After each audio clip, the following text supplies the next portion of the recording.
Let's just read this last little thing. So the accumulated wisdom of social science suggests there are a number of things men can do to reduce the risk of a divorce. Men who do their best to hold down a stable job, who don't abuse drugs or alcohol, who are sexually faithful, who attend religious service regularly with their wives, and who make a regular effort to be emotionally engaged in their marriage are less likely to divorce. Men seeking to avoid divorce should be aware of these facts. Again, these are a lot of requirements just to get and stay married, to see that little return on investment that you're talking about. Money, sex. So the three things that they try to sell on this one, on the Institute for Family Studies, is better sex, more money, and better physical and mental health. And only one of those metrics can actually be measured tangibly. The other two, they're basically subjective. It depends on the person. Married men find sex more emotionally and physically pleasurable than their unmarried peers. How do you measure that? And I'm pretty sure there's a way that they came up with to measure that metric, but how do you, the emotional and physically pleasurable? As far as I remember, every guy's ejaculation ends with a orgasm. Most guys' ejaculations end with an orgasm. So I don't understand how married men find sex more physically pleasurable than their unmarried counterparts when they both are achieving their completion. So when it comes to quantity of sex, married men do not have an advantage over their cohabiting peers. Again, let's reread that. When it comes to the quantity of sex, married men do not have an advantage over their cohabiting peers. Basically what I just stated earlier, men care about quantity, not quality. But they're trying to go ahead and throw that out in the beginning and say, well, when it comes to quantity of sex, married men don't have as much as their cohabiting peers. But they're going to sell you on something else besides the quantity. But that's not what men enjoy when it comes to sexual pleasure. According to the General Social Survey, 52% of cohabitating young men aged 20 to 39 have sex at least twice a week, compared to 42% of married men. Single men have the least sex, with only 37% of single males in their 20s and 30s having twice weekly sex. Of course, many single men don't have single sex partners. This is a problem married and cohabiting men just don't have. So, yes, if you're a single male and you don't have a partner, yes, that just by logic, unless you're a Chad or Tyrone, you're gonna have less sex than a cohabitating and married man will. But they're still stating that the married men are still having less sex than the cohabitating. So again, why buy the cow when you can get the milk for free?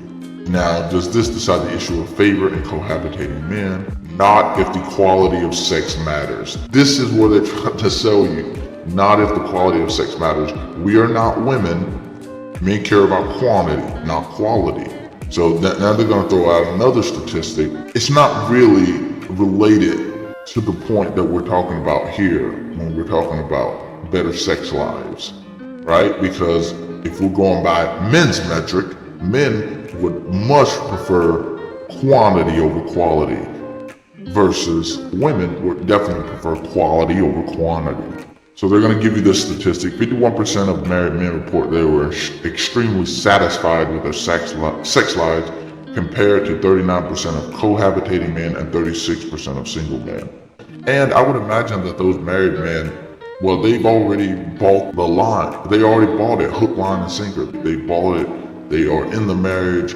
So of course, I would argue that those men have a incentive to say that they are satisfied, because if you're not, then why are you married to that person? For men, sex is a big component, which is why a lot of men don't want to get married, because I think approximately about 1/3 of married men are in sexless marriages. And why would a man want to get married to potentially be in a sexless marriage when those married men still have less sex than cohabitating men on average? A majority of married men also found sex extremely physically pleasurable, compared to a minority of men in unmarried relationships. As the figure below indicates, Contrary to all the conventional wisdom, married men find sex more emotionally and physically pleasurable than their unmarried peers. They are invested in that marriage though, so of course they're gonna, yeah, I'm happy, I'm extremely satisfied. Men reporting they are extremely satisfied with physical quality of their sex lives. 54% married, 43% single, 44% cohabitating. So married men still, if we're talking, and we've already debunked the fact that married men are having better sex because they're not having as much sex as cohabitating men. So by the man's metric, more sex is always better than less sex. So that is incorrect that they're having better, married men have better sex lives. But even if we look at this bar chart, according to their now metric of physical quality of their sex lives, are they extremely satisfied, which is an emotional appeal. 54% of married and 44% cohabitating. So they only have a 10% increase over cohabitating males. And then I would also argue that those married males are invested in that marriage. It wouldn't make sense for them to not be extremely satisfied because they pay the highest price for the woman, which is marriage. So of course they are highly invested. And then if you look at the single males are only 43%. They're only 1% less than cohabitating, which goes to show that in reality, the single male is actually the best when it comes to extremely satisfied, and that's because the single male has sex on his terms. Now he can't have it without the woman, of course, without her consent, but he is not having sex with the same person. He's not in a relationship necessarily, so he's engaging in multiple different partners as often as he can. Now, which to me even proves further that men care more about quantity than quality, because the single male, as we just stated, doesn't even have sex as much as the married or the cohabitating. But when it comes to how satisfied they are with their sex lives, they are they're neck and neck with cohabitating males, and they're not far behind married men, which goes to show, because those single males are having different sex partners, that they find that more satisfying than having the same partner that you're having sex with, even if you're having sex with that partner 3 times a week. And why do cohabitating men have sex more often than married men? It's probably because cohabitating relationships aren't as stable as marriage. This means that all of the cohabitating adults at any given point in time are in newer relationships than average married men. So it's the newness of the relationship that leads to more sex, not anything special about cohabitation. So you're agreeing, they are telling you that the newness of the sexual partners is why cohabitating men have sex more often, which further proves my point that having quantity of sexual partners as a male not only is the metric that they go by, but it's also even more extremely satisfying sex life.